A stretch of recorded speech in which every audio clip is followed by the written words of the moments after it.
Alhamdulillah, alhamdulillahilladzi 'allamal Qur'an, khalaqal insana 'allamahul bayan.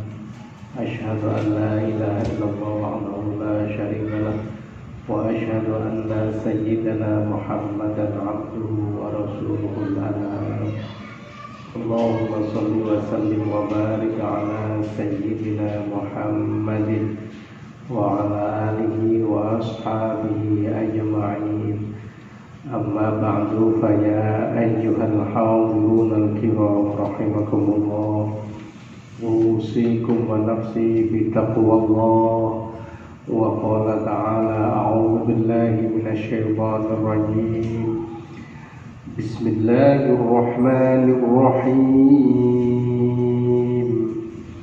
Ya ayyuhalladzina amanu taqullaha wal tanzur nafsum ma qaddamat lighad wattaqullah innallaha khabirum bima ta'malun.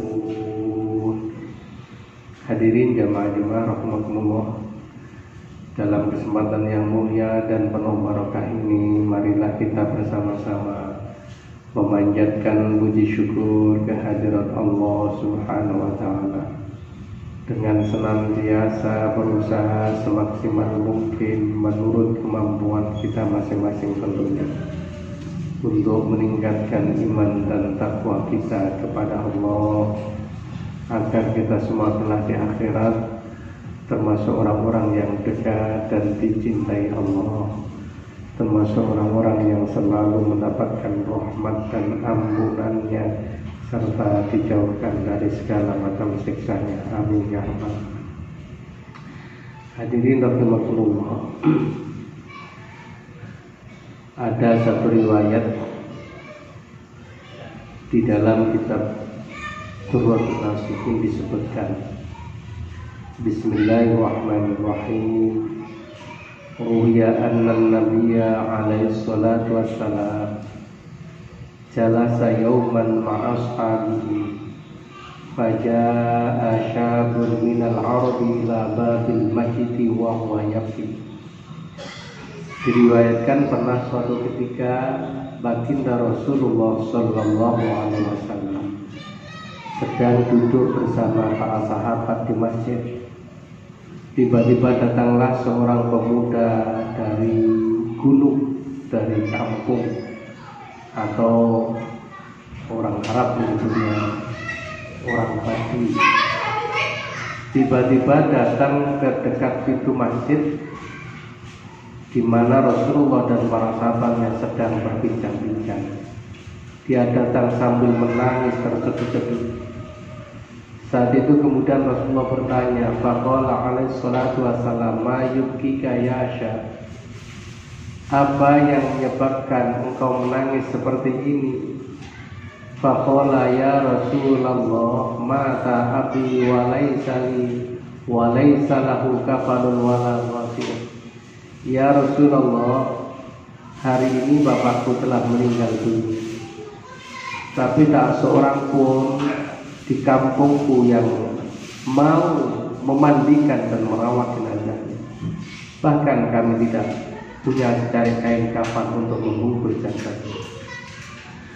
Fa'amara Nabi alaihi salatu wassalam Abu Bakar wa Umar radhiyallahu anhuma fadhaba ilal masjid faruyahu mithlal khizil asfad.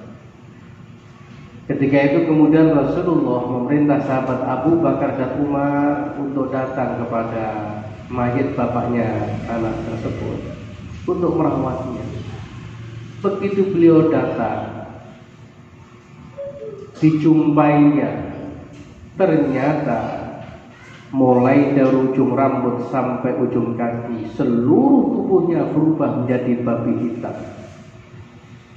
Faraja'a ila Nabi sallallahu alaihi wasallam faqala ma ra'aynahu illa mithal khinzil aswad ya Rasulullah. Ya Rasulullah, barangkali inilah penyebabnya sehingga tidak ada seorang pun yang mau merawat jenazahnya. Karena apa? Kami jumpai mayat itu berubah menjadi babi hitam.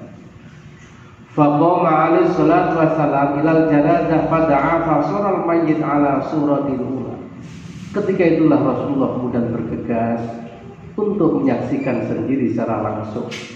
Begitu sampai di dekatnya, Rasulullah berdiri dan berdoa. Ketika Rasulullah memanjatkan doa ini, seluruh tubuhnya berubah menjadi manusia seperti keadaan semula. Wa shalla alaihi salatu wassalam.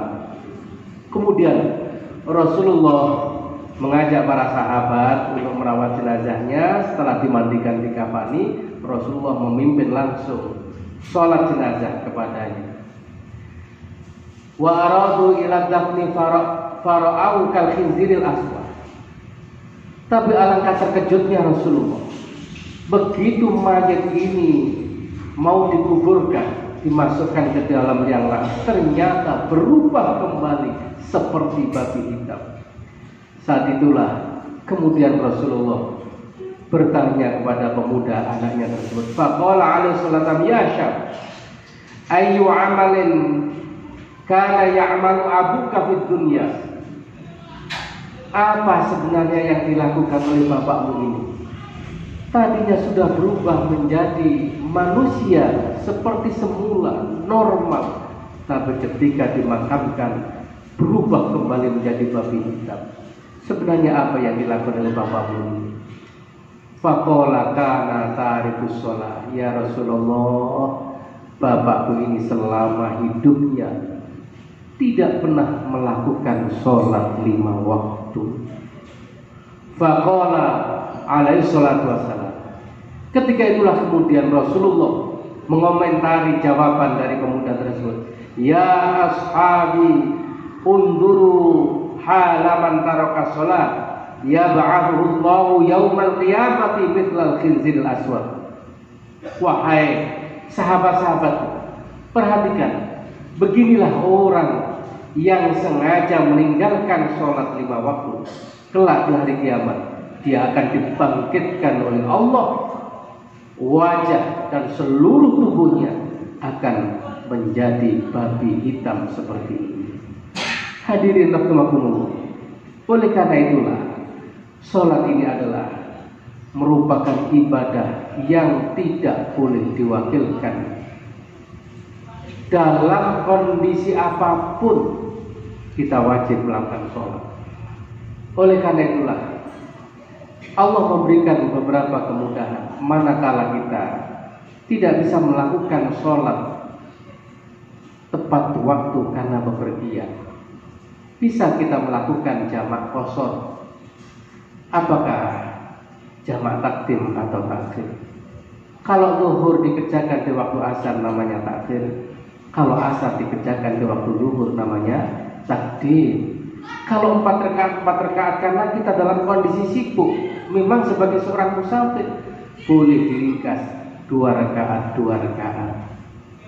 Inilah bentuk rukhsah yang diberikan oleh Allah. Nah, bagaimana dalam kondisi sakit misalnya? Tetap diwajibkan melakukan sholat.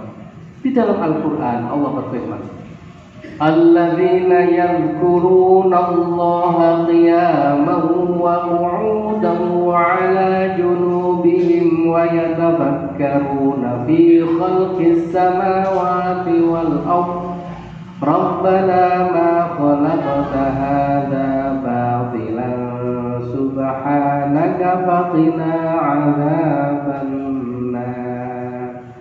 Apabila tidak mampu berdiri, wajib kita lakukan dalam keadaan duduk. Kalau duduk juga nggak mampu, boleh berbaring. Manakala berbaring tidak mampu melakukan gerakan secara normal, boleh kita sholat sambil tidur melalui isyarat kedipan mata. Asalkan pikiran dan hati kita masih sadar, tetap diwajibkan sholat semampu kita. Nah, bagaimana kalau sakitnya misalnya seluruh tubuhnya diperban atau digigit karena kecelakaan atau kebakaran? Dalam konteks seperti ini secara syariat memang tidak memungkinkan untuk melakukan wudu.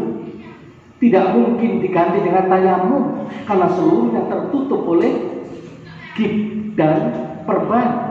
Dalam konteks seperti ini, walaupun kita dalam kondisi najis sekalipun, tetap diwajibkan sholat. Setiap kali mancing sholat, kita langsung sholat semampu kita, meskipun tanpa wudu, tanpa tayamum, meskipun dalam kondisi najis. Itulah yang di dalam istilah fikih namanya sholat li hurmatil wakti. Kita mendaftarkan diri kepada Allah. Kita sedang melakukan sholat apa adanya, meskipun dalam kondisi tidak sesuai dengan syariat, seperti orang-orang normal. Nah, bagaimana statusnya sholat li hurmatil wakti ini, para hadirin? Kalau kita nanti ditakdirkan sembuh, maka para ulama mewajibkan untuk diulang kembali. Itulah yang disebut sholat qadha. Kalau yang kita biasa niat usolli fardhu dhuhri adaan, diganti usolli fardhu dhuhri qadhaan lillahi ta'ala. Nah, manakala kita ditakdirkan mati oleh Allah karena sakitnya parah, tidak memungkinkan sembuh, maka dalam konteks seperti ini, meskipun kita melakukan sholat tidak sempurna, maka tidak termasuk orang yang mengabaikan sholat. Dicatat insya Allah termasuk orang yang telah melakukan sholat 5 waktu. Bukankah di dalam satu hadis Rasulullah Sallallahu Alaihi Wasallam telah bersabda, awwalu ma yuhasabu yaumal qiyamati as-sholat. Karena sholat nanti yang pertama kali di antara semua amal yang pertama kali dihisab.